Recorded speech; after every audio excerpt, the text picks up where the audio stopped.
حضرت حرم بن حیان کہتے ہیں میں جناب ویسے کرنی کو ڈھونڈنے نکلا تو ان کو ڈھونڈتے ڈھونڈتے میں پہلے یمن گیا. لوگوں سے میں نے کہا ویس، کہنے لگے چھوڑو وہ تو دیوانہ ہے. اور داتا صاحب نے یہ لفظ لکھے ہیں، لفظ دیکھنا یہ بڑا مزہ دیں گے آپ کو جملے. داتا صاحب کہتے ہیں جب حضرت حرم بن حیان نے پوچھا نا ویس کرنی، تو کہا وہ تو دیوانہ ہے، مجنون ہے، پاگل ہے معاذ اللہ. وہ کیوں، کیا تم نے دیکھ لیا؟ کہنے لگے جب دنیا روتی ہے تو وہ ہنستا ہے، جب دنیا رو رہی ہوتی ہے تو وہ ہنستا ہے، اور جب لوگ ہنستے ہیں تو وہ روتا ہے. عجیب اس کا انداز ہے. وہ تو دیوانہ سا آدمی ہے اور عجیب بندہ ہے، عجیب شخص ہے. وہ روڑی سے جو لوگ چھلکے پھینک دیتے ہیں وہ کٹھے کرتا ہے.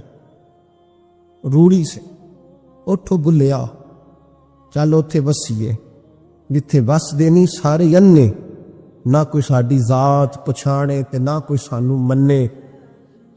کہتے ہیں چھلکے اٹھا کے دھو کے کھا لیتا ہے، اور پھر لوگ جو کپڑا پہننے کے قابل نہیں رہتا لوگ اسے پھینک دیتے ہیں، وہ ٹاکیاں جمع کر کے ان کو سیتا رہتا ہے، ان کا لباس بناتا ہے. کوئی روٹی پکی پکائی دیتا ہے تو پسند نہیں کرتا، قبول نہیں کرتا. اس سے ملنے آئے ہو تو حرم بن حیان کہنے لگے وہ بھی ذرا جدا سا ہے تو میری بھی تلاش ذرا جدا سی ہے، میں بھی ذرا جدا سے آدمی کو ملنے آیا ہوں. کہنے لگے اس کا گھر بھی کوئی نہیں اپنا، کبھی یہاں ہوتا ہے تو کبھی ڈھونڈ لو تم بھی. حرم بن حیان کہتے ہیں میں نے ایک شخص کی منت کی، میں نے کہا بتا دے کہیں دیکھا ہے تو. کہنے لگا وہ کرن سے کوفے چلے گئے. کہتے میں کرن سے کوفے آیا، ایک بندے سے پھر پوچھا، لوگ کہنے لگے چھوڑ وہ ٹکتا نہیں تو تو نے مل کے کیا کرنا. کہتے میں نے پوچھا بتاؤ تو صحیح کہاں ہے، تو کہنے لگے وہ تم سنا ہے حج کرنے چلے گئے، ایام حج ہیں. کہتا ہے میں حج پہ چلا گیا، ساری دنیا ملی پر اویس کرنی نہیں ملے. پوچھا بھئی کسی نے دیکھا ہے، تو ایک شخص کہنے لگا میں نے دیکھا ہے، پر جتنا میں اس کے پیچھے دوڑتا تھا وہ اتنا آگے دوڑتا تھا. کہاں گئے؟ کہ مدینہ شریف چلے گئے. کہتے میں مدینے آیا تو ملے وہاں بھی کوئی نہیں. میں نے کہا ویس اگر آپ کی بے نیازی سچی ہے، کسی سے ملنا نہیں چاہتے، تو میری بھی تڑپ بڑی سچی ہے، میں بھی مل کے چھوڑوں گا، میں بھی مل کے چھوڑوں گا. اگر آپ کی اگر یہ سچی ہے نا بے نیازی، بے نیاز تھے سانو تخت ہزارے دی لوڑ کیے، نالے کی لگے شہر بمبول دے نال، اسی اپنی بال کے سیکنے ہیں، سانو کی لگے کسی اور دے نال. اگر آپ کی بے نیازی سچی ہے تو میری تڑپ بھی بڑی سچی. کہتے ڈھونڈتے ڈھونڈتے میں پہنچ گیا پھر دوبارہ کوفے کے قریب نہر فرات جہاں امام علی مقام شہید ہوئے. کہتے ہیں جب میں پہنچ گیا تو وہ ساری علامتیں، داڑھی ان کی کہیں کہیں تھی، گھنی نہیں تھی، اور ان کے ہاتھوں پر برس کے نشان تھے، وجود پتلا سا، قد لمبا. کہتے ہیں وہ جو میں نے ساری نشانیاں سنی تھی وہ مجھے نظر آ گئی. وہ نہر فرات کے کنارے وضو کر رہے تھے، جب وہ وضو سے فارغ ہوئے تو چہرہ ابھی پانی کی طرف تھا. میں نے کہا السلام علیکم، سلام لی تو پتہ منہ نہیں میری طرف کیا، چہرہ ادھر ہی رکھا. کہنے لگے وعلیکم السلام یا حرم بن حیان، کن فیکون تے کل دی گل نے. وعلیکم السلام یا حرم بن حیان، یار تو نے نہیں پیچھا چھوڑا، پہنچ ہی گئے ہو، آ ہی گئے ہو. کہتے ہیں میں نے کہا حضور آپ ویس آپ کون ہیں، آپ کون ہیں؟ تو کہنے لگے میں وہی ہوں جسے تو کئی مہینوں سے تلاش کر رہا ہے. تو میں نے کہا حضور آپ میرا نام کیسے جانتے ہیں؟ یہ کشف المحجوب پڑھ رہا ہوں داتا صاحب کی، میرا نام کیسے جانتے ہیں؟ تو حضرت اویس کرنی کہنے لگے عرفت روحی من روحی کا، میری روح آپ کی روح کی واقف ہے.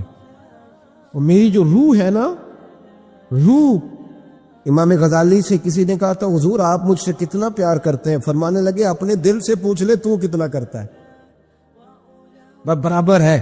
پوچھ لے اپنے دل سے تو مجھ سے کتنا کرتا ہے، میں بھی اتنا ہی کرتا ہوں، یہ پوچھ لے. تو بھائی حضرت اویس کرنی کی ملاقات ہوئی تو کہا حضور میں کہاں چلا اور آپ کہاں دوڑے؟ آپ فرمانے لگے یار میں چھپا ہوا ہوں تو مجھے چھپا رہنے دے، میں چھپا ہوا، میں سراپا مخزن راز تھا اور رہا تھا مدت و راز. یہ تو تیرا شوق کے دید کشاں کشاں مجھے کھینچ لایا مجاز میں. ان کی زندگی تو دیکھو، کتنا شوق ہے ہمیں آگے لگنے، کتنا شوق ہے بڑھ بڑھ کے سامنے ہونے، مجھے لوگ جانے، مجھے لوگ پہچانے، کتنا شوق. لیکن وہ دوڑتے تھے لوگ ہمارے قریب نہ آئے. حضرت حرم بن حیان کہتے ہیں میں چند گھڑیاں رکا تو مجھے کہنے لگے جا یار تو کوئی کام کر اور مجھے بھی اپنا کام کرنے دے. تو میں نے کہا حضور آپ کیا کریں گے؟ فرمانے لگے گناہ بڑے لمبے ہیں، ذرا معافیا مانگوں گا اپنے رب سے، میں اس کی بارگاہ میں استغفار کروں گا، مجھے ذرا ریت پہ سجدے کرنے دے، تو جا، مجھے شوق نہیں، تو چلا جا. حضرت حرم بن حیان کہتے ہیں میں نے کہا حضور میرے لیے دعا کر دیں. تو جناب اویس کرنی نے ہاتھ اٹھائے، کہنے لگے یا اللہ میری اور اس کی ملاقات جنت میں کرا دینا، میری اور اس کی ملاقات جنت میں کرا دینا. یعنی یہ بھی کہہ دیا کہ اب دنیا میں دوبارہ ملاقات نہیں ہوگی. کہتے ہیں میں یہ بولنے لگا تھا، کہنے لگا تھا کہ حضور یہاں نہیں ہوگی، تو کہنے لگے چپ کر، جب جنت کی بات جو کر دی ہے ہو گئی بات، اب اتنی دور تک تجھے کہہ دیا تو اب تو یہاں پھر دعا کی بات. حضرت اویس کرنی خیر الطب. ایک اور بات، پیار صرف سامنے رہ کے نہیں ہوتا، بن دیکھا پیار بھی بڑا شاندار ہوتا ہے، بڑا شاندار، بڑا ہی شاندار ہوتا ہے. میرے محبوب نے اس کو بیان کیا. حبیب پاک سید عالم میرے حبیب رحمت علیہ السلام فرمانے لگے اپنے صحابہ سے تم نے مجھے دیکھ کے کلمہ پڑھا، تمہیں ایک مبارک، اور جو بن دیکھے میرے نام پر جانے دیتے ہیں انہیں 7 بار مبارکباد. حضرت اویس کہ او یار دیکھیں نا، ایک معنی میں حضور نے یہ بھی بیان کیا، ابو داؤد میں موجود ہے. محبوب فرمانے لگے صحابہ سے بتاؤ کامل ایمان کس کا ہے؟ یا رسول اللہ نبیوں کا. فرمایا ان پر تو وہی آتی ہے. یہ ایک معنی میں ہے، ورنہ کامل ایمان انہی کا ہے. فرمایا بتاؤ کامل ایمان کس کا؟ کہا یا رسول اللہ صحابہ کا، ہمارا. نبی پاک نے فرمایا تم نے تو درختوں کو سجدے کرتے دیکھا ہے، ڈوبے ہوئے سورج کو واپس آتے دیکھا ہے، چاند ٹوٹتے دیکھا ہے. کہا حضور پھر فرشتوں کا؟ فرمایا وہ تو اللہ کے عرش کے پاس رہتے ہیں. کہا یا رسول اللہ ہماری پھر بس ہو گئی، آپ بتا دیں کامل ایمان کس کا ہے. تو محبوب نے فرمایا کامل ایمان ان کا ہے جنہوں نے مجھے دیکھا نہیں ہوگا، انہوں نے مجھے دیکھا نہیں ہوگا. اور لفظ ہے حدیث کے دیکھا نہیں ہوگا، پر ان کی خواہش ہوگی اگر ایک دفعہ جلوہ نظر آئے تو وہ ہر چیز قربان کرنے کو تیار، ان کی یہ خواہش ہو. حضرت اویس کرنی نے ہمیں بتایا کہ جو بن دیکھا پیار ہے نا، بن دیکھا، جس نے دیکھا نہیں پر اس کی یاد میں تڑپتا، دیکھا نہیں پر اس کی مالا جپتا. حضرت ابو ذر غفاری نے پوچھا تھا، ترغیب و ترہیب میں حدیث ہے، یا رسول اللہ صلی اللہ علیہ وسلم کچھ لوگوں سے ہم محبت کرتے ہیں پر ہم ان سے ملے نہیں، ہمارے عمل بھی ان جیسے نہیں، حضور اس محبت کے عوض کچھ ملے گا؟ تو محبوب نے فرمایا اللہ محبت کرنے والوں کو جنت میں جمع فرما دے گا، اللہ جمع کر دے. ایک صحابی ہے حضرت شیبہ بن عثمان رضی اللہ تعالی عنہ، وہ کہتے ہیں میرے والد کو اور میرے چچا کو مسلمانوں نے احد میں قتل کر دیا تھا. میرے دل میں بڑا غصہ تھا، بڑا جلال تھا کہ کبھی مجھے موقع ملے تو میں بدلہ لوں گا. کہتے فتح مکہ کے بعد نبی پاک علیہ السلام حوازن کی جنگ کے لیے نکلے. مجھے پتہ چلا حضور جا رہے ہیں تو میرے اندر شعلے بھڑک رہے تھے انتقام کے. روز میں منصوبہ بندی کرتا، پلاننگ کرتا کہ کسی طریقے سے میں ان تک پہنچوں گا اور بدلہ لوں گا. کہتے نبی کریم علیہ الصلوۃ والسلام نہ حوازن کے لیے پہنچ چکے تھے. فرماتے میں بھی جنگ میں جا کے شریک ہو گیا اور میں نے طریقہ اس طرح کا اختیار کیا کہ کسی طریقے میں حضور تک پہنچ جاؤں. سمجھ آ رہی ہے میری بات کی؟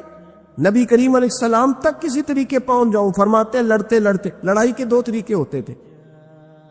کبھی تو ایسے ہوتا تھا کہ ایک دو آدمی مل کے آپس میں لڑتے تھے، پھر گمسان کا رن پڑتا تھا، گھمبیر ہو جاتی تھی جنگ، سمجھ نہیں آتی تھی تیر کہاں سے آیا، نیزہ کہاں سے آیا. فرماتے جب گمسان کا رن پڑا نا، مجھے موقع مل گیا، میں حضور کے قریب پہنچ گیا. حضرت شیبہ بن عثمان رضی اللہ تعالیٰ عنہ کہتے جب میں پہنچ گیا تو میں نے نا دیکھا کہ اب حضور کے قریب لوگ نہیں ہیں. فرماتے میں نے نا فوراً تلوار اٹھائی، تلوار اٹھا کے میں حضور کو معاذ اللہ شہید کرنے لگا تھا.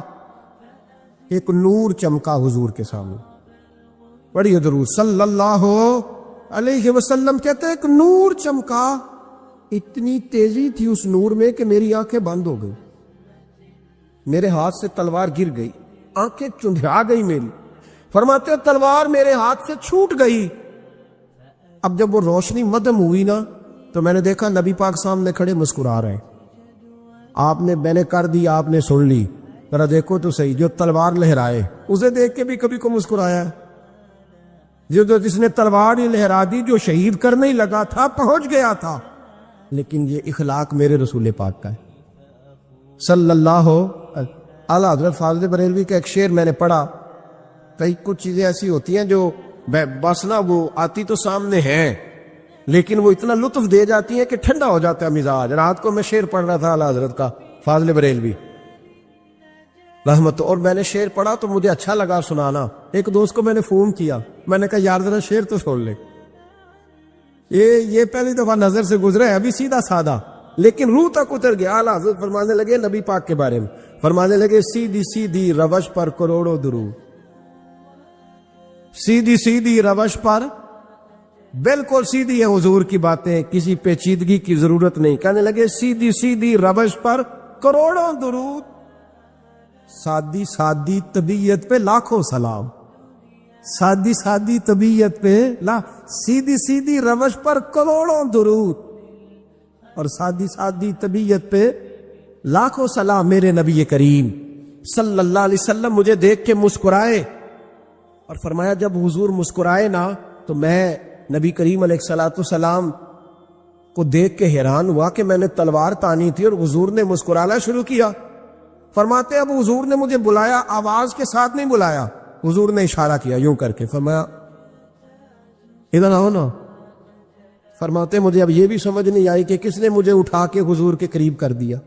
فرماتے میں نبی کریم کے قریب گیا تو حضور نے میرے دل پر 3 تھپکیاں دی. ایک تھپڑ ہوتا ہے، ایک تھپکی ہوتی، پتہ ہے نا فرق کا. ایک تھپڑ کو مارے تو جلال آتا ہے اور تھپکی دے تو پیار آتا ہے. کہتے حضور نے 3 تھپکیاں دی اور دی بھی میرے دل پر، 1 پھر 2 پھر 3. کہتے پہلی تھپکی دی تو میرے اندر سے کفر نکل گیا، دوسری تھپکی دی تو میرے اندر ایمان داخل ہو گیا، اور تیسری تھپکی جب نبی پاک علیہ السلام نے دی تو مجھے ہر چیز سے بڑھ کر رسول اللہ سے پیار ہو گیا، محبت ہو گئی نبی کریم سے. آپ فرماتے اب حضور نے نا فوراً میرے ہاتھ میں تلوار تھمائی. فرمایا پہلے تو ہمارے خلاف لڑ رہا تھا، تلوار پکڑ، اب ہماری طرف سے لڑ، تلوار پکڑ اور لڑ. آپ فرماتے میں اتنا لڑا کہ جو حضور کا دشمن سامنے آتا میں گلا کاٹ دیتا، جو آتا میں اس کے ٹکڑے کر دیتا. فرماتے ہیں پہلے میں باپ کا بدلہ لینے آیا تھا اور اب میرا یہ حال ہے کہ اگر میرا باپ بھی سامنے آئے گا تو میں اس کا بھی گلا کاٹ دوں گا، لیکن حضور کے قریب کسی کو جانے نہیں دوں گا. حضرت شیبہ بن عثمان کہتے ہیں جنگ ختم ہو گئی، حضور خیمے میں گئے، میں بھی گیا. اب نبی پاک لوگوں سے باتیں کر رہے ہیں، حضور لوگوں سے باتیں کر رہے ہیں. میں ایک کونے میں بیٹھا سوچ رہا ہوں کہ میں تو بدلہ لینے آیا تھا، یہ میرے ساتھ ہوا کیا؟ حضور لوگوں سے باتیں کرتے جا رہے ہیں، میں سوچتا جا رہا ہوں کہ میں تو انتقام لینے آیا، یہ کیا معاملہ ہوا؟ کہتے محبوب نے اچانک میری طرف نظر اٹھائی اور فرمانے لگے شیبہ ایک ارادہ تو نے کیا تھا جو غلط تھا اور ایک ارادہ میرے رب نے کیا ہے اور تیرے اوپر فضل فرما دیا ہے. فرماتے حضور نے اب مجھ سے فرمایا کوئی خواہش ہو تو بتاؤ، مانگ لو کچھ مانگنا ہے تو. میں نے عرض کی یا رسول اللہ میری بخشش کی دعا کر دو، بڑا میرا خوفناک ماضی ہے، میں اسلام کا بڑا دشمن رہا ہوں، حضور دعا کر دے، یاد ماضی عذاب ہے یا رب، چھین لے مجھ سے حافظہ میرا. یا رسول اللہ بڑے گناہ ہیں میرے، دعا کر دے. کہتے میں نے دعا کے لیے کہا اور حضور پھر دوسرے لوگوں سے باتیں کرنے لگ گئے، کبھی اس سے کبھی اس سے کبھی اس سے. میں سوچنے لگا کہ میری بات کا کوئی جواب ہی نہیں آیا. جب تو 3 بار میں نے سوچا تو میرے کریم نے پھر توجہ میری جانب کی اور فرمایا تو نے بخشش کی دعا کا کہا تھا، میں نے سن لیا ہے، رب کریم نے تیری بخشش فرما دی ہے، اللہ نے تجھے بخش دیا ہے، تیری خطائیں رب کریم نے معاف کر دی. نبی پاک کے دست مبارک کی برکت رسول ایک صحابی تھے حضرت فرقد ان کا نام تھا رضی اللہ تعالی. پہلے نا میں جب گفتگو کیا کرتا تھا نا تو میں صحابہ کا نام نہیں لیتا تھا، میں کہتا تھا ایک صحابی فرماتے ہیں، چونکہ صحابہ کے نام مشکل تھے، لوگوں کو یاد نہیں رہتے۔ ایک دن میرے دل میں خیال آیا کہ نام لیں گے نہیں تو انہیں آئے گی کیسے، چلو خود کسی کو یاد ہو جائے گا۔ تو مجھے اچھا لگا، پچھلی دفعہ میں نے حضرت ساسا بن ناجیہ کا نام لیا تو مجھ سے میرے دوستوں نے کہا ذرا لکھ کے دے کیا نام تھا۔ مجھے خوشی ہوئی کہ یار اگر یہ لفظ کہے جائیں گے تو لوگوں کو دلچسپی ہوگی۔ حضرت فرقد ایک صحابی تھے، اور یہ وہ صحابی ہیں جنہوں نے حضرت عمر کے زمانے میں موصل کا علاقہ فتح کیا تھا، بڑے دلیر تھے، ان کی 4 بیویاں تھیں۔ وہ کہتے ہیں جب بھی یہ گھر میں آتے تو خوشبو اتنی اعلیٰ لگا کے آتے کہ ہم حیران ہو جاتی۔ عورتیں زیادہ تیاری کرتی ہیں نا مردوں سے کہ نہیں، کہ آج کل مرد زیادہ کرتے ہیں۔ چلو میں دس چھوڑو، میں اپنی اصلاح کر لوں، تسی دوواں گلاں تے انجن کیتا ہے، اب پتہ نہیں سچ کیا ہے، کون زیادہ تیاری کرتا ہے؟ چلو بیٹھے جو مرد نے، ویسے میرے پاس جو اخباری تراشے ہیں ان میں یہ لکھا ہے کہ آج کل مردوں کے میک اپ پہ زیادہ خرچ آنے لگا ہے، یہ تحقیقی رپورٹ ہے۔ اور پاکستان میں سب سے زیادہ جو اخراجات ہیں وہ میک اپ کے سامان کے ہیں۔ پہلے لڑکیاں بیوٹی پارلر جاتی تھی، اب لڑکے بھی جاتے ہیں۔ پہلے صرف دلہن جاتی تھی، اب سارا خاندان جاتا۔ اللہ تعالیٰ معاف کرے۔ اس کے باوجود بڑی غربت ہے ملک میں، پریشانی بھی بڑی ہے، اس کے علاوہ ہمیں غریبوں کا درد ہے، اس کے باوجود ہم لوگوں کی مدد کرنا چاہتے ہیں۔ پتہ نہیں کیا ترجمہ کیا ہم نے غریب پروری کا، کیا معنی بنایا، اللہ ہی بہتر جانتا ہے، کہ وہ چیزیں جن کی بالکل حاجت نہیں، بالکل ضرورت، ان پر لاکھوں لٹا کے کہتے ہیں وہ دیکھو بیچارے کو روٹی نہیں مل رہی۔ تو بھائی آپ مہربانی کرتے خالی کنگھی کر لیتے، باقی پیسے غریب کو دے دیتے۔ لیکن چلے معیار ہے نا ہمارا، اپنا معیار ہے، اس پر میں جاتا نہیں، بات نہیں کرتا۔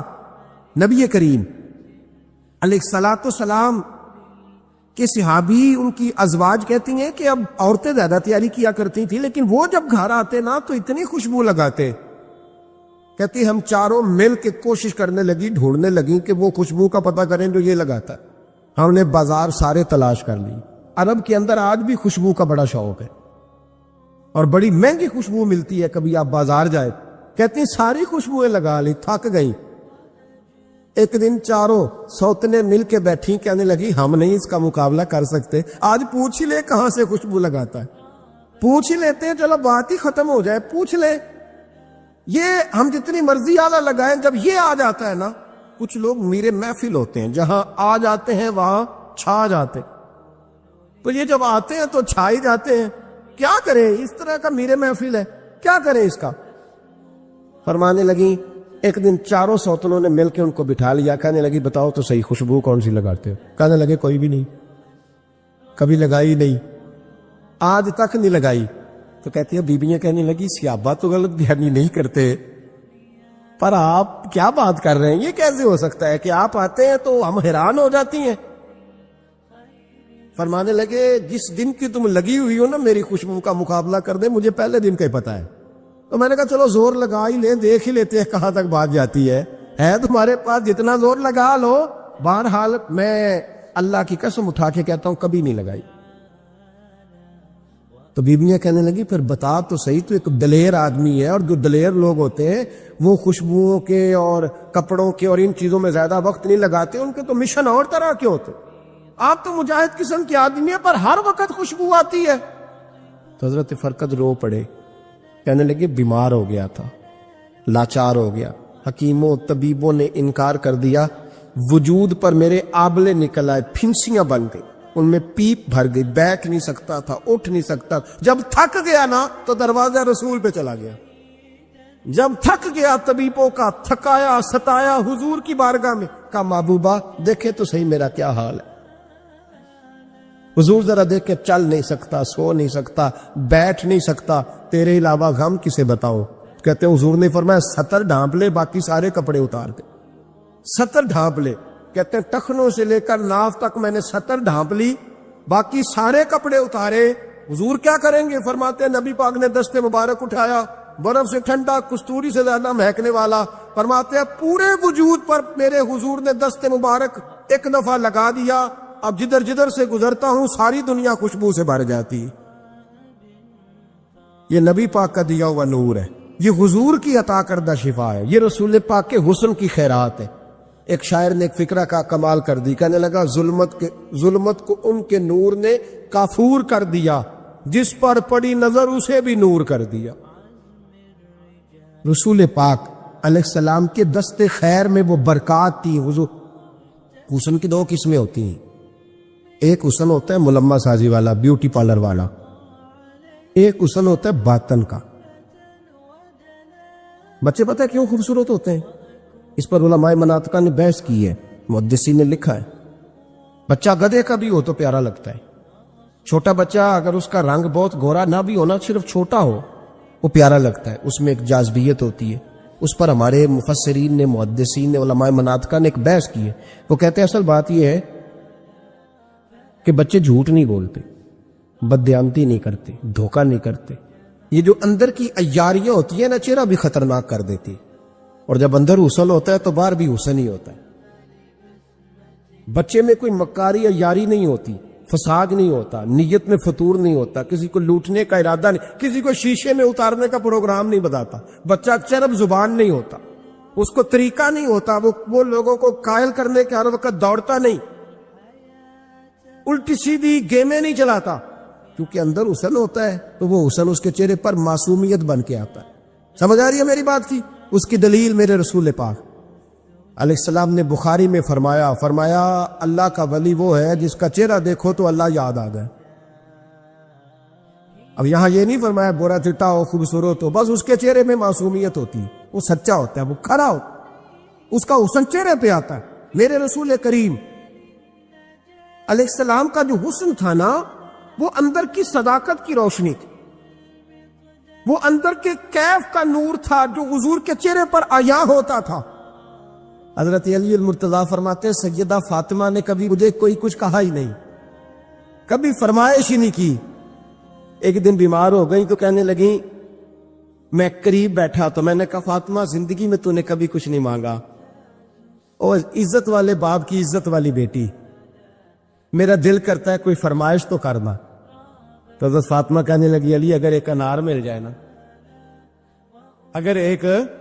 میرا دل کر رہا ہے اگر ایک انار مل جائے تو طبیعت چاہ رہی ہے انار کھانے کو۔ مولا علی شیر خدا فرماتے میں گیا، ایک انار خریدا بازار سے، 1 دینار تھا میری جیب میں، انار خرید کے جب واپس پلٹا نا تو کہتے ایک بوڑھا شخص، ہونٹوں پہ کمزوری، آپ فرماتے ہیں میرے باپ دادا کی عمر کا، لڑکھڑاتے اس کے ہاتھ، اور کہنے لگا علی میں بھوکا ہوں کئی دنوں کا۔ حضرت علی فرماتے ہیں میرے پاس بھی وہ 1 ہی دینار تھا جس کا انار آ گیا۔ کہتے میں نے اسی وقت وہ انار نکالا، اس شخص کے ہاتھ میں رکھا، بوجھل قدموں سے جب میں اندر داخل ہوا نا تو پاک رسول کی پاک بیٹی، عزت والے نبی کی عزت والی بیٹی، صبر والے معبود کی صبر والی بیٹی، کہتے ہیں جب میں نے اپنا قدم اندر رکھا دروازے کے تو فاطمہ نے میرا اترا ہوا چہرہ دیکھا تو کہنے لگی علی پیسے اللہ کے راستے میں دے آئے ہو، خیرات کر رہے ہو؟ حضرت شیر خدا رضی اللہ تعالیٰ عنہ فرماتے میں فاطمہ کی طرف دیکھا تو میں حیران ہو گیا۔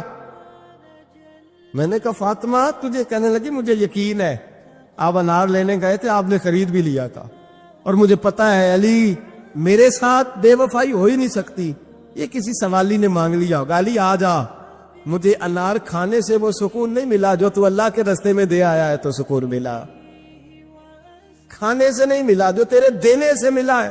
مولا علی کہتے صبر کر کے میاں بیوی بیٹھ گئے تو دروازے پہ دستک ہوئی، ایتن اٹھ کے دروازے پہ گیا تو حضرت سلمان فارسی دروازے پہ کھڑے تھے، انہوں نے 9 انار مجھے دیے، کہنے لگے نبی پاک نے بھیجے ہیں، یہ 9 انار ہیں نبی پاک نے بھیجے ہیں۔ تو حضرت علی شیر خدا فرمانے لگے ہمارے نہیں کسی اور کے ہیں،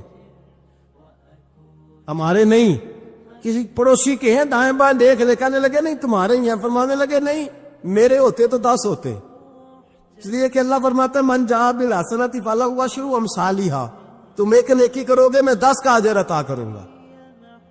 فرمایا میرے ہوتے تو 10 پورے ہوتے، اللہ رسول نے بھیجا، اور میرا یقین کمزور ہو سکتا ہے، میرے ہوتے تو 10 ہوتے، یہ 9 ہے۔ حضرت سلمان فارسی نے جیب میں ہاتھ ڈالا، 10واں بھی نکالا، کہا علی تیرے 10 ہی تھے، میں تو تیرا امتحان لے رہا تھا، 10 ہی تھے تیرے، یقین کی دولت زنجیریں کاٹ دیتی۔ یقین کی دولت انسان کو نواز دیتی. جب تو لڑکھڑاتا ہوا آیا ہے، میرے نبی پاک نے فرمایا یوں نہ کہا کر کے یا اللہ چاہے تو دے چاہے تو نہ دے. جب مالک سے مانگ تو کہا کر یا اللہ تجھی سے مانگنا ہے، میں لے کے اٹھوں گا، تو مجھے دے گا. پر میں جتنا تیرا یقین کامل ہوگا اتنا ہی اللہ تجھے جھولی بھر کے عطا فرمائے گا. کمزور سا مسلمان، لڑکھڑاتا سا مسلمان دیکھتا ہوں کرتا ہوں.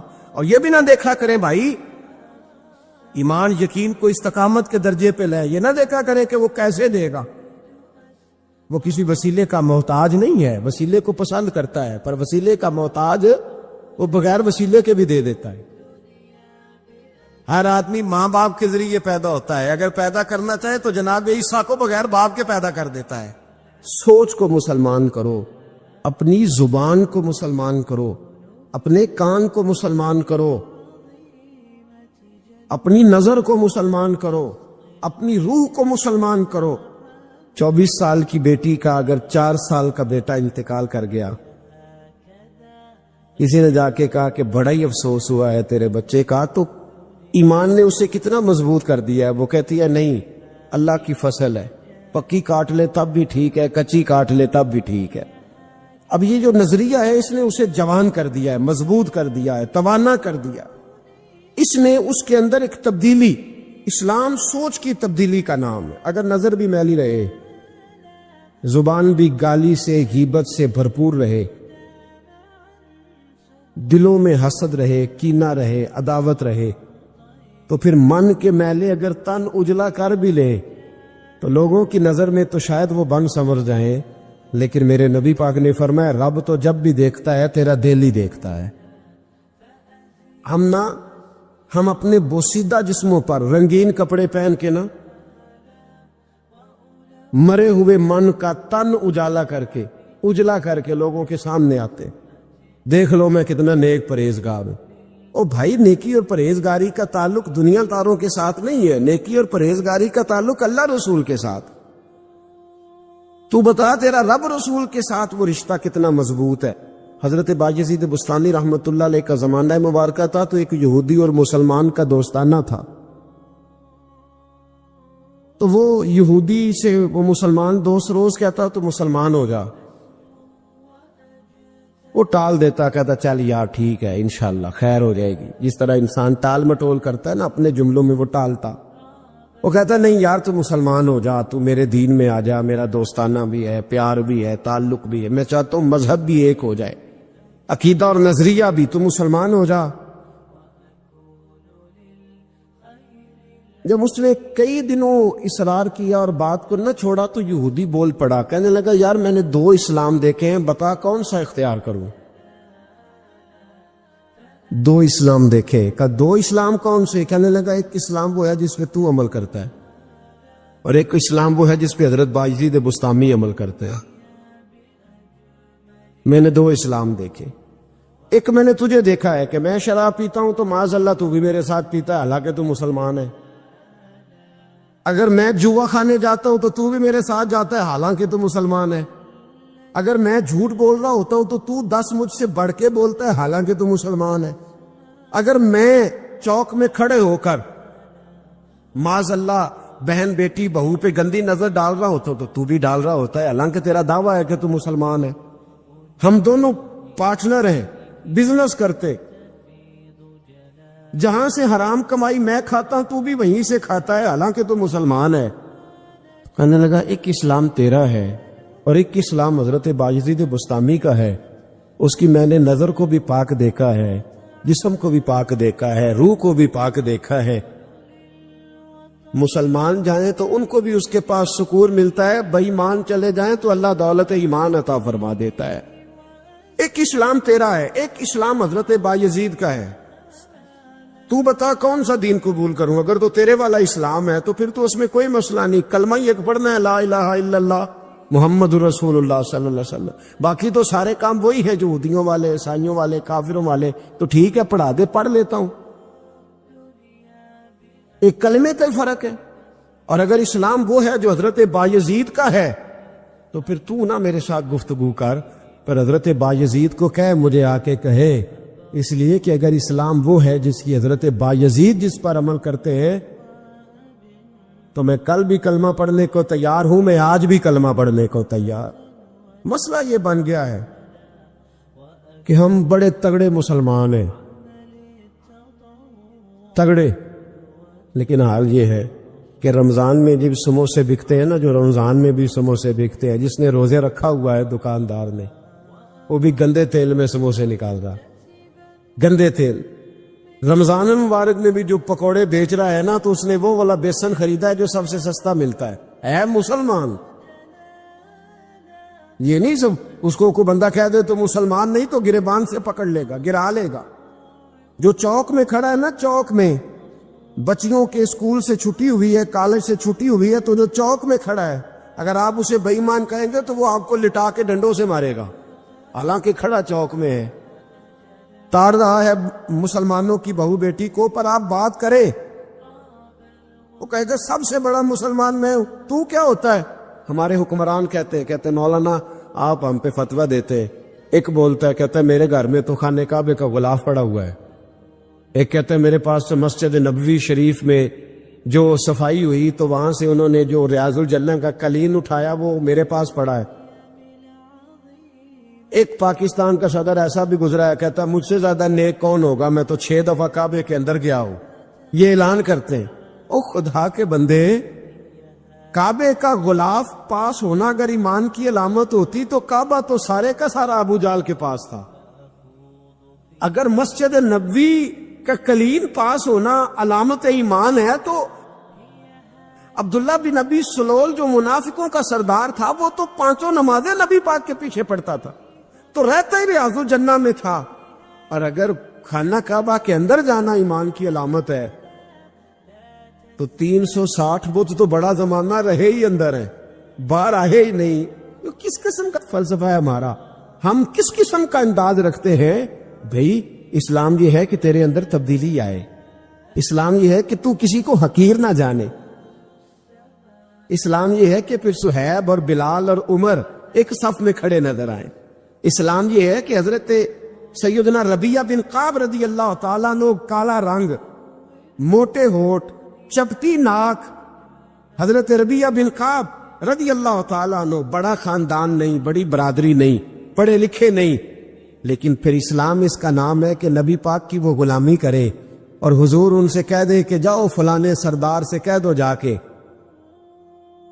کہ میں تیری بیٹی کا نکاح اپنے اس کالے رنگ کے غلام سے کرنا چاہتا ہوں، تو وہ غلام جا کے پیغام دے، تو باپ اور ماں تو مہلت مانگے سوچنے کی اور کہیں شام کو بتائیں گے، اور بیٹی بول کے کہیں نہیں یہ کفر کا دور نہیں، یہ اسلام کا دور ہے۔ سوچیں بدل گئی ہیں، کوئی چھوٹا نہیں، کوئی بڑا نہیں، کوئی چودھری نہیں، کوئی کمی نہیں، سارے ایک ہیں۔ اور بیٹی بول کے کہے ابا جی میری فکر نہ کرو، اگر نبی پاک نے کالے رنگ کے حبشی غلام کا رشتہ بھیجا ہے تو آپ مجھ پر زیادہ مہربان نہیں، میرا رسول مجھ پر زیادہ مہربان ہے، آپ مجھے بھیجیں، میں اسی کے ساتھ نکاح کروں گی، مجھے امید ہے رب رسول مجھے ضائع نہیں کر۔ پھر سوچیں بدل جائیں۔ حضرت ربیہ کہتے ہیں میں وضو کراتا تھا رات کا، میرے نبی پاک نے فرمایا شادی کیوں نہیں کرتا؟ تو میں نے کہا یا رسول اللہ، نہ میرے پاس حسن ہے، نہ پیسے ہیں، نہ کوئی کاروبار ہے، مجھے کون رشتہ دے گا؟ میرا روپ بھی نہیں تے میرا رنگ بھی نہیں، میں نے یار مناؤن دا ٹنگ بھی نہیں، کون مجھے رشتہ دے گا؟ کہتے حضور خاموش ہو گئے۔ دوسرا دن آیا تو میں وضو کرانے پہنچا تو نبی پاک نے فرمایا شادی کیوں نہیں کرتا؟ کہتے ہیں میں نے کہا حضور کون رشتہ دے گا؟ وہی 3 باتیں دہرائیں، نہ پیسے ہیں، نہ حسن ہے، نہ کوئی کاروبار ہے، نہ مکان ہے۔ فرمایا حضور نے تیسرے دن پھر کہا، جب دوسرا دن ہوا نا تو حضور نے کہا، حضور خاموش ہوئے میرے جواب پر۔ میں نے کہا یار کتنا بیوقوف ہوں، حضور روز پوچھتے ہیں اور میں جواب ہی نہیں دیتا۔ کہتے ہیں تیسرے دن میں نے ارادہ کیا آج نبی پاک پوچھیں گے تو میں کہوں گا حضور جیسے دل کرتا ویسے ہی کرا دیں۔ کہتے ہیں تیسرے دن میں گیا، سارا وضو کرا لیا، پر نبی پاک نے پوچھا ہی نہیں۔ میں ارادہ کر کے گیا تھا کہ آج پوچھیں گے تو بتا دوں گا، حضور نے پوچھا ہی نہیں۔ فرماتے ہیں وضو مکمل ہو گیا، میں دروازے تک چلا گیا تو مصطفیٰ نے آواز دی، فرمایا واپس پلٹنا۔ میں پلٹا تو حضور نے فرمایا تو شادی کیوں نہیں کرتا؟ کہتے ہیں میں کھل کے مسکرایا، میں نے کہا معبود تیرے کرم پہ قربان جاؤں، کیا انداز محبت ہے. حضور مہربانی کریں کرا دیں. فرمایا فلاں سردار کے پاس جا, ایک وضو کراتے ہیں, اور اعزاز حضور نے کتنا دیا, جا سردار کے پاس اور اسے جا کے کہہ کہ اللہ کے رسول فرماتے اپنی بیٹی کا نکاح تیرے ساتھ کر دے. فرماتے میں گیا. ماں باپ کو بڑی فکر ہوتی ہے بیٹیوں کی. وہ کہنے لگا میں شام کو خود نبی پاک کی بارگاہ میں آؤں گا.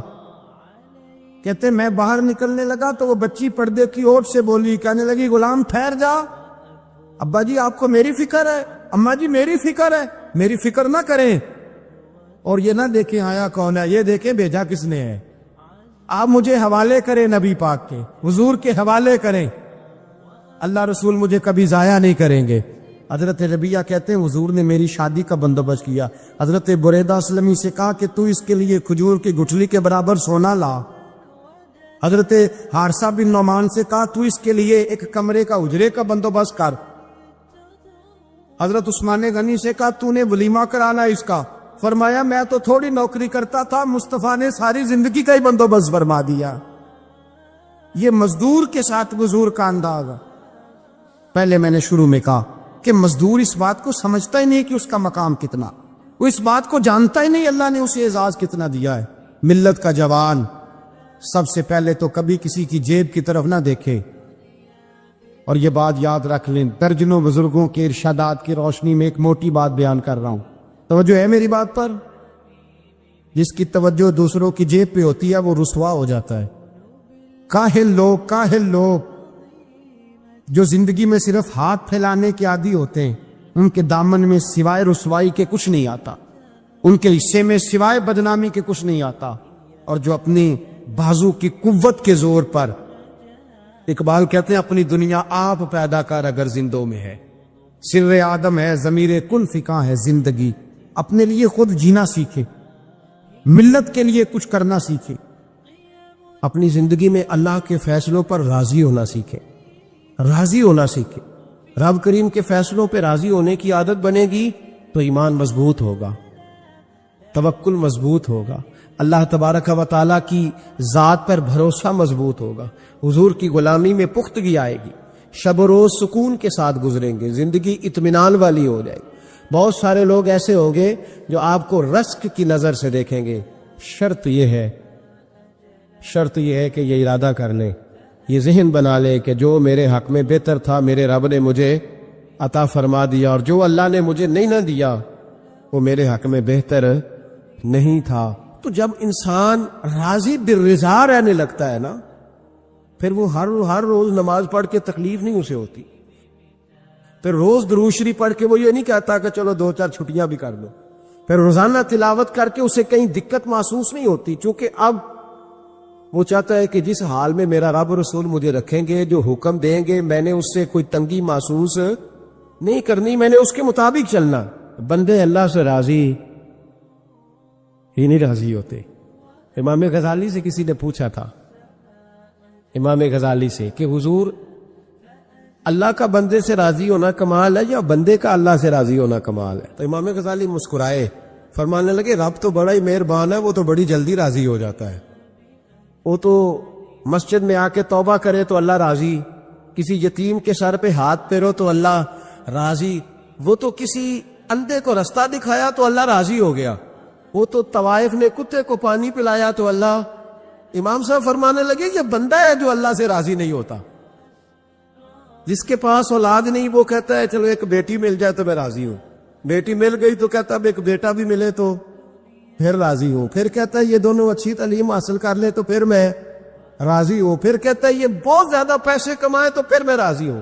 بہرحال راضی ہوتا, لیکن جو راضی ہو جاتا ہے نا, اللہ اکبر, جو اللہ سے راضی, سکھی بڑا رہتا ہے, سکون میں بڑا رہتا ہے, مطمئن بڑا رہتا ہے.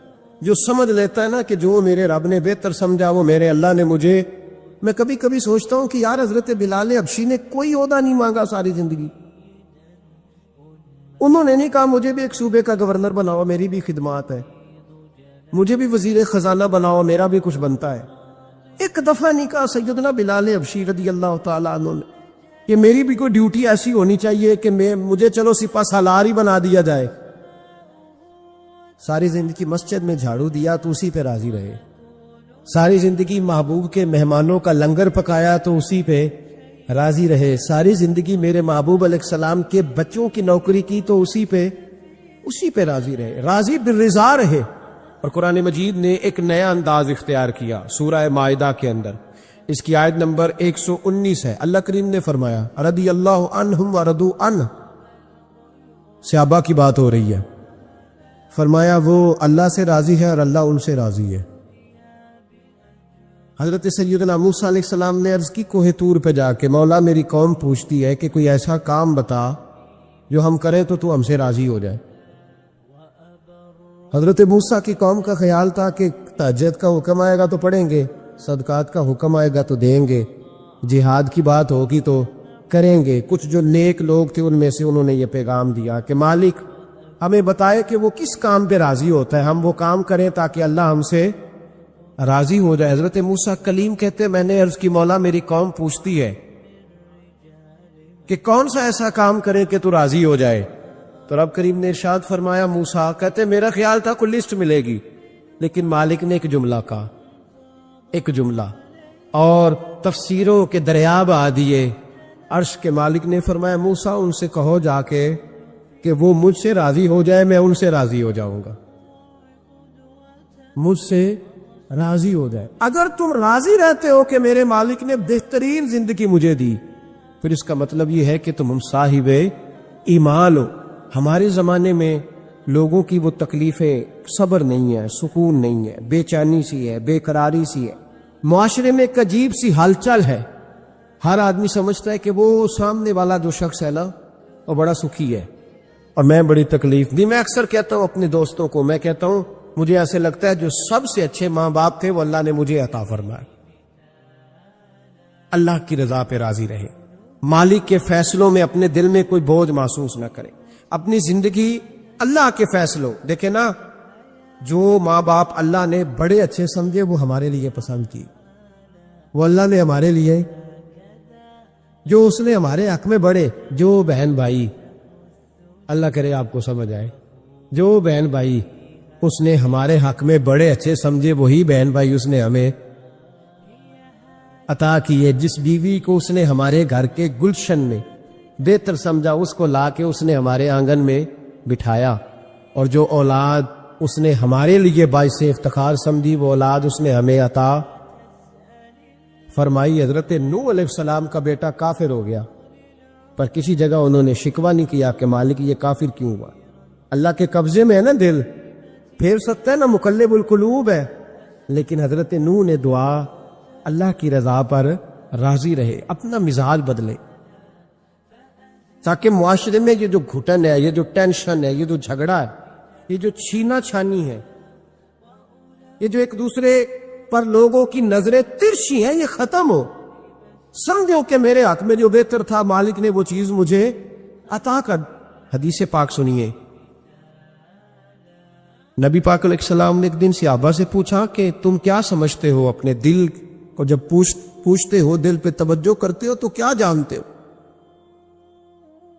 تو صحابہ عرض کرنے لگے یا رسول اللہ جب ہم اپنے دل پہ توجہ کرتے ہیں تو ہم سمجھتے ہیں کہ اللہ نے ہمیں ایمان عطا فرمایا ہے۔ تو حضور نے فرمایا تمہارے ایمان کی دلیل کیا ہے؟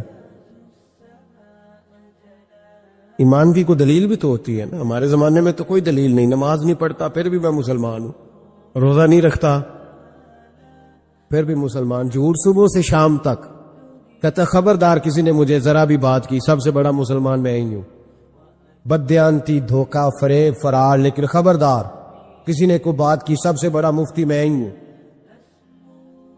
جرم سارے پائے جاتے ہیں، دلیل کیا ہے بھائی؟ اگر کسی دیکھیں نا، اگر درخت ہے تو دلیل یہ ہے کہ پھل بھی ہے، شاخیں بھی ہیں، لیکن تو صاحب ایمان ہے تو دلیل کیا ہے؟ تو نبی پاک صلی اللہ علیہ وسلم نے صحابہ سے پوچھا کہ تم ایماندار ہو تو دلیل دو۔ تو بڑے خوبصورت تھے میرے محبوب کے تیار کردہ لوگ، عرض کرنے لگے یا رسول اللہ ایمان کی دلیل یہ ہے کہ اگر اللہ ہمیں نعمت دیتا ہے تو ہم شکر ادا کرتے ہیں، اگر کبھی مصیبت آتی ہے تو ہم صبر کرتے ہیں، اور یا رسول اللہ ہم اپنے رب کے ہر فیصلے پر راضی رہتے، ہم اپنے اللہ کے ہر فیصلے پر اب حضور نے رزلٹ کا اعلان کیا تو میرے محبوب فرمانے لگے پھر سنو میں گواہی دیتا ہوں واقعی اللہ نے تمہیں دولت ایمان عطا فرمائی ہوئی. پھر واقعی اللہ نے تمہیں دولت ہے. اگر تم اپنے رب پر راضی ہو، اگر تم راضی ہو اس کام پر جس پہ اللہ نے تمہیں رکھا ہوا ہے، اگر تمہیں کسی کو دیکھ کر تکلیف نہیں ہوتی، اگر تم نہ حسد میں جلتے ہو، نہ بغض میں، نہ کینے میں، نہ تکبر میں، نہ احساس کمتری کا شکار ہوتے، تو میرے نبی پاک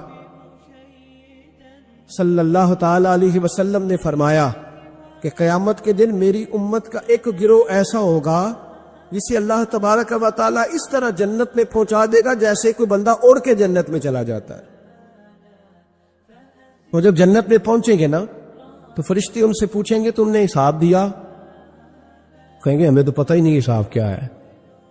پل سے رات سے گزرے، کہیں گے خبر ہی نہیں پل سے رات کہاں ہے. تو یہاں کیسے آ گئے؟ کہیں گے اللہ کے فضل سے، اللہ کے فضل سے. تو کہا بتاؤ تو صحیح تمہاری نیکی کیا تھی؟ تو کہیں گے دو باتیں تھی. ایک تو ہم اللہ کے حلال کو حلال جانتے تھے، رب کے حرام کو حرام جانتے تھے، اور دوسرا یہ تھا کہ ہم اللہ کے ہر فیصلے پہ راضی رہتے تھے.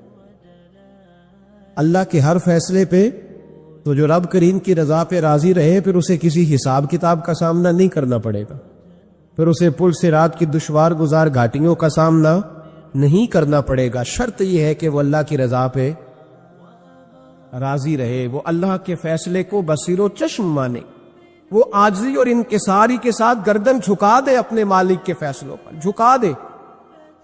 اللہ نے حضرت ابراہیم کو اولاد نہیں دی، پھر زمانے کے بعد دی، پھر دینے کے بعد کہا کہ جاؤ وادی غیر ذی زر ان میں چھوڑ کے آؤ. سخت گرمیاں ہو جائے تو لوگ بچوں کو اسکول نہیں بھیجتے، چھٹیوں کا اعلان ہو جاتا ہے. لیکن حضرت ابراہیم چھوڑ آئے بچہ. اور بچہ، ایک تو بچہ اللہ تعالیٰ روٹین میں دیتا ہے تو اس کی قدر و منزلت اور ہوتی ہے، اور ایک بندہ بڑی دعاؤں التجاؤں خواہشات کے بعد لیتا ہے، اس کی قدر و منزلت. وہ بچہ جو بڑی دعاؤں کے بعد لیا، کہا چھوڑ آؤ، کوئی کھانا نہیں، پانی نہیں، دانا نہیں. حضرت ابراہیم چھوڑ آئے.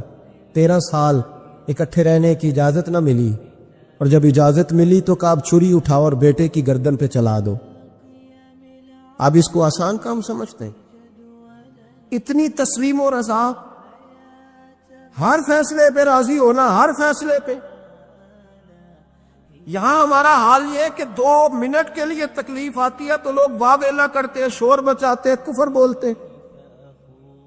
ہر آدمی آپ اس کو ٹٹول کے دیکھیں تو کہتا ہے سب سے تکلیف میں ہی ہوں. کس سولی پہ لٹکے ہوئے ہم؟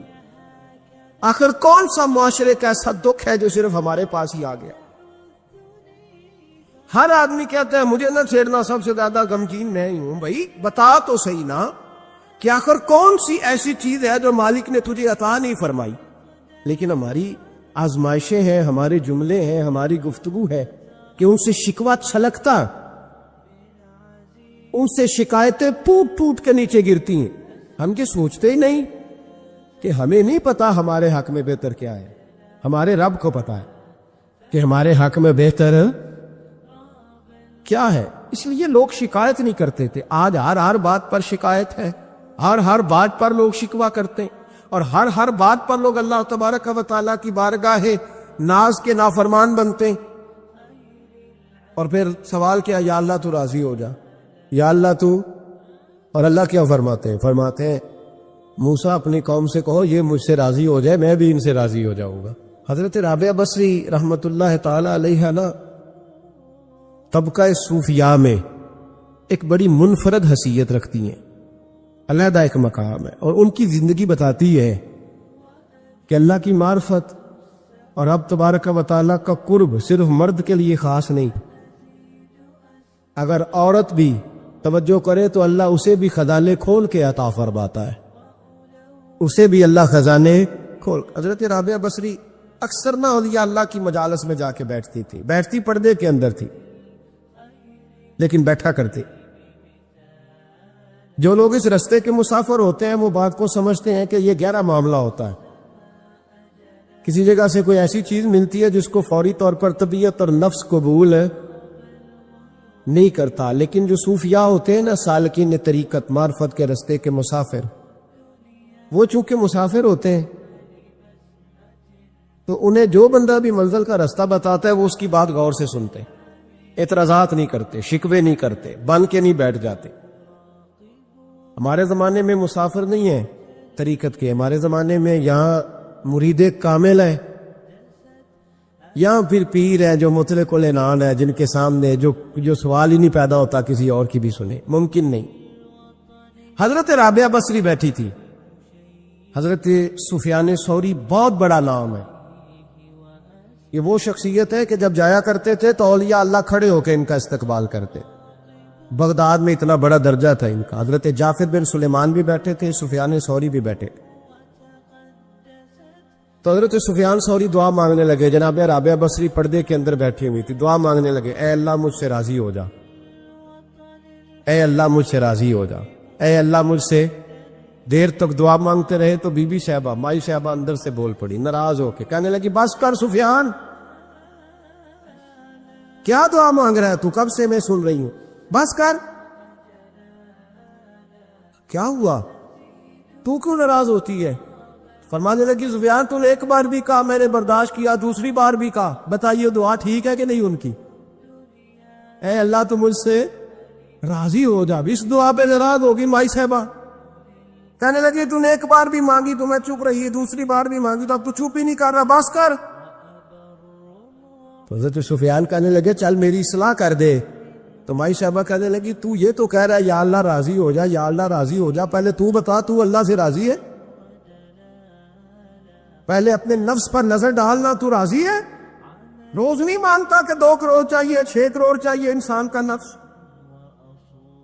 روز نہیں کہتا بڑی گاڑی چاہیے، روز نہیں کہتا میرے بھی ٹھاٹ بات ہو، میں بھی بڑی گاڑی میں کھڑے ہو کے لوگوں کو ہاتھ لہرا کے لیڈر بنوں، روز نہیں کہتا میرا بھی بڑا نام ہو۔ پہلے بتا نا تو راضی ہے؟ حضرت سفیان ثوری نے جب بات سنی تو جھگڑا نہیں کیا، بلکہ اللہ اکبر کہا، چیخ مار کے رونے لگے، کہنے لگے رابعہ تو سچ کہتی ہے۔ زہ مقدر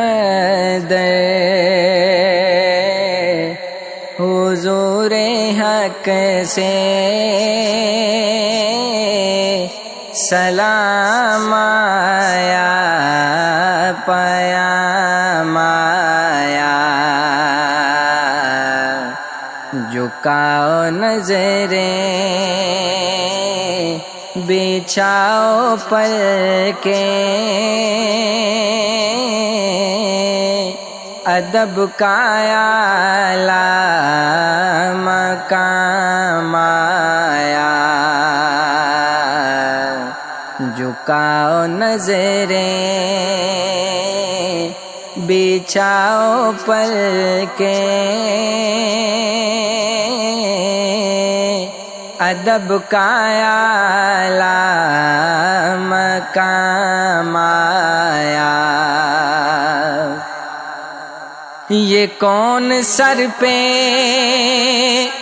کفن لپیٹے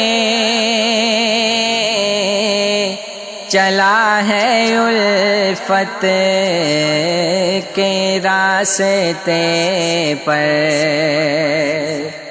یہ کون سر پہ کفن لپیٹے چلا ہے الفت کے راستے پر، فرشتے حیرت سے تک رہے ہیں، یہ کون سی احتشام آیا، جھکاؤ نظریں بچھاؤ پلکیں،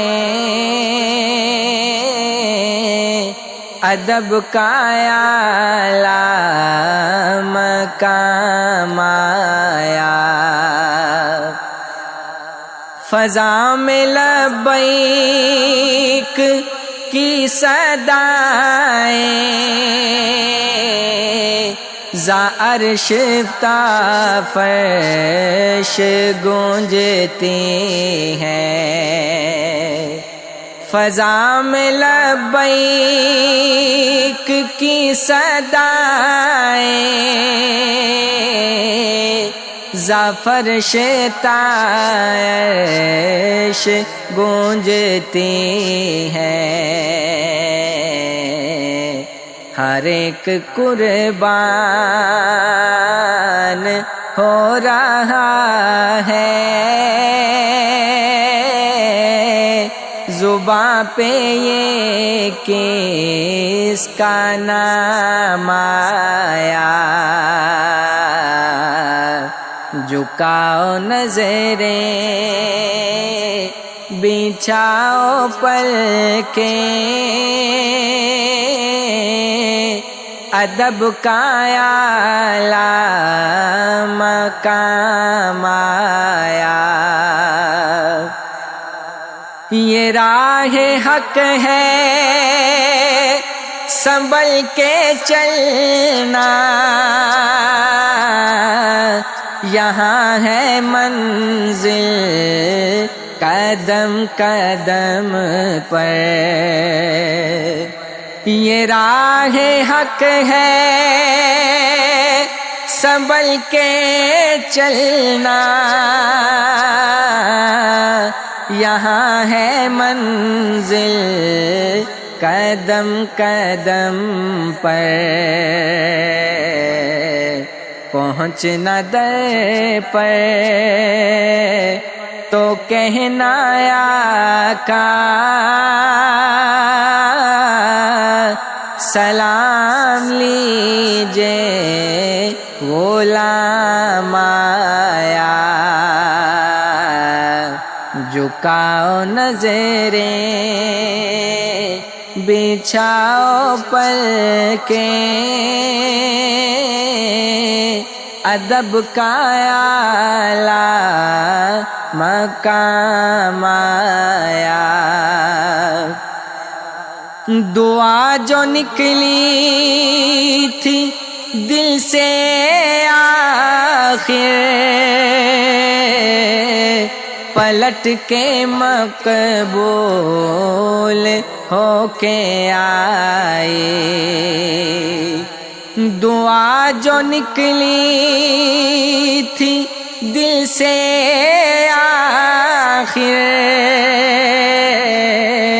پلٹ کے مقبول ہو کے آئی، وہ جذبہ جس میں تڑپ ہے سچی، وہ جذبہ آخر کو کام آیا، جھکاؤ نظریں بچھاؤ پلکیں، ادب کا اعلیٰ مقام آیا، یہ کہنا آقا بہت سے عاشق تڑپتے سے چھوڑ آیا ہوں میں، یہ کہنا آقا بہت سے عاشق تڑپتے سے چھوڑ آیا ہوں میں، بلاوے کے منتظر ہے لیکن نہ صبح آیا نہ شام آیا، بلاوے کے منتظر ہے لیکن نہ صبح آیا نہ شام آیا، زہ مقدر حضور حق سے سلام آیا پیام آیا جھکاؤ نظریں بچھاؤ پلکیں